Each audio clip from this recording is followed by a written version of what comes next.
morning, I just got off the phone with his mother, Kathy Lewis. Since 2017, her 25-year-old daughter has required care 24 hours a day. She is at home now. She's not in a facility. But now the state wants to cut that care by 8 hours.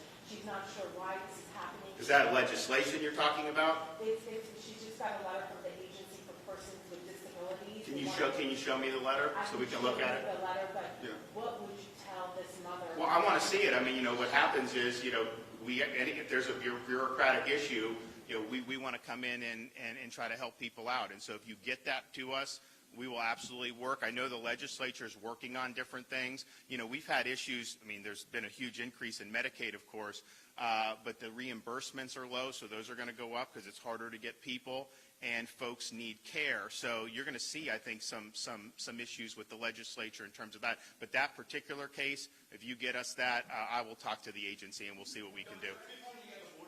Bill is on the floor of the Senate today. I spoke with Senate President Wilton Simpson over the summer. He's a big supporter of this $8 million for a long-acting contraception program. A lot of health experts and doctors feel like that's the best way to cut down on abortions is by reducing unwanted pregnancies. I'm wondering if you agree with that approach and if you plan to veto that program as you did last year. I don't recall that, to be honest with you, so I'd have to look and see and get back to you. In terms of the State of the Union, I know you said you fell asleep before it ended, but is there any parts of it you did agree with that you heard? I think I'd have to think about some of the stuff. Well, I agree. If you think about what they've done, Fauci is in the witness protection program now. They don't want him out. They've never supported any. If you listen to them, they never supported all these policies that were so destructive. Now it's like, we all want to be like Florida all of a sudden, and nothing has changed. There's been no change in the underlying science. The ineffectiveness of those policies was apparent long ago. The destructiveness of those policies was apparent long ago. And they were the ones that were dipping their nose into Florida's business last summer, saying that 2-year-old kids needed to be forced masked when they leave the house, saying that school children had to wear masks for 8 hours a day. Now they act like that was something they didn't support, and they're saying that you don't do it. They actually said 2 weeks ago that everyone at the speech had to have an N95 mask. Then they changed it. How did the science change in 2 weeks? It changed. It didn't change. They changed that because they knew it would be a terrible visual to have all these people there suffering in mass, socially distant, while the rest of the country is out living their lives. And so I'm glad that I think it was because of politics.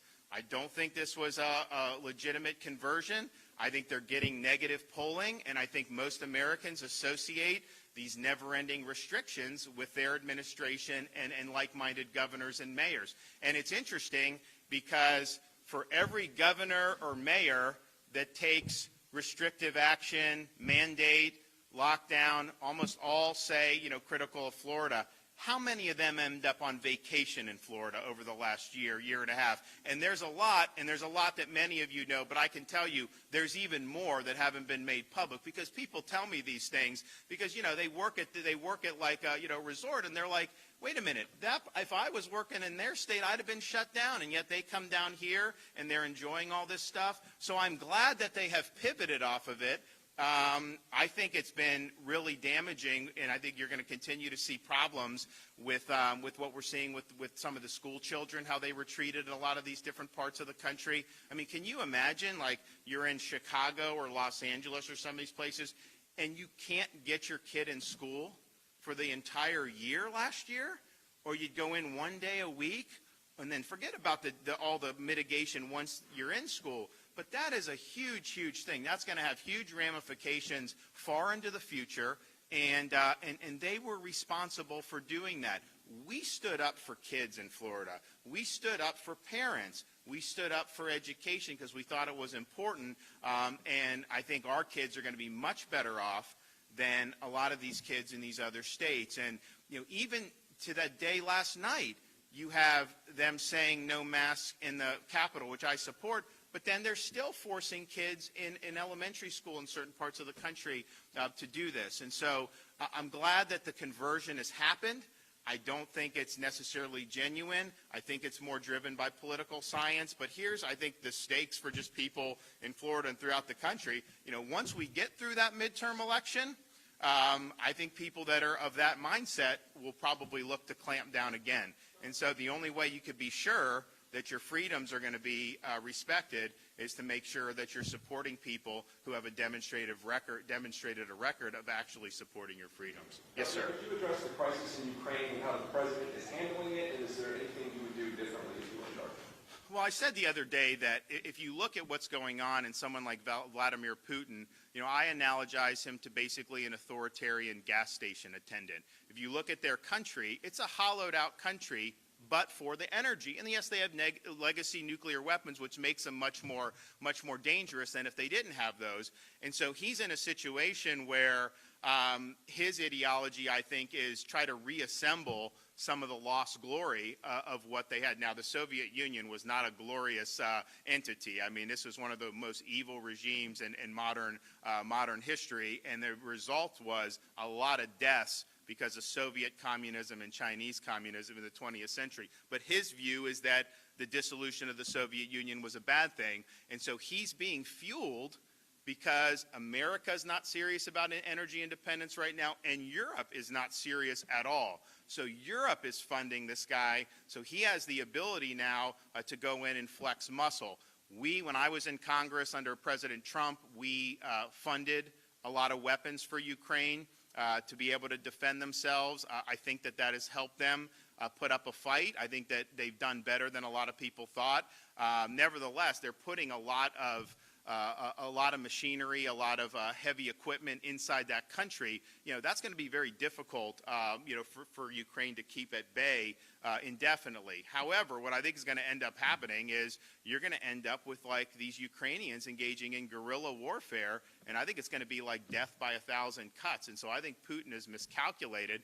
But if you want to hold Putin accountable, the way to do it is hit him where it hurts, hit him with the energy.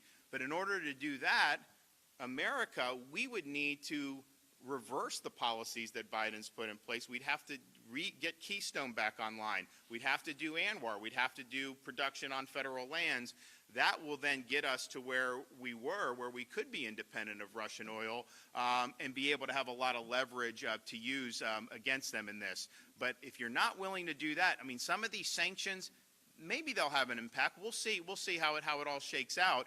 I think a lot of the international opinion has really gone against Putin in ways that he didn't quite anticipate. So it may have an impact. But if you hit him on energy, that would be a crippling blow, and those oligarchs wouldn't like it. And Putin, he's propped up by the oligarchs. And so if the oligarchs lose confidence in him, then he would really be, I think, in a very difficult situation.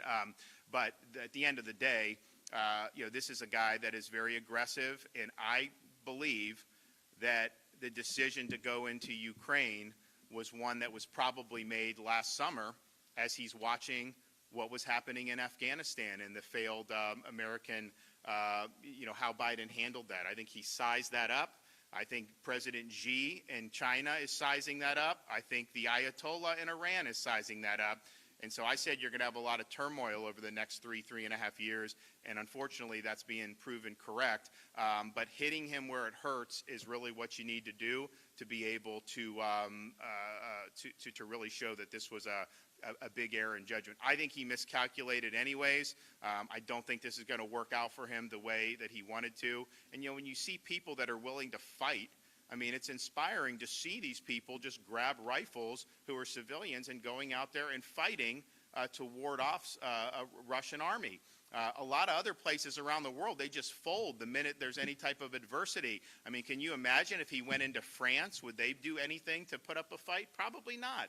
And so those folks, are stepping up, but there's a lot of problems, I think, between now and then, and I think, unfortunately, it's going to end up very, very ugly over the next weeks and months. Okay, thank you, guys. Appreciate it.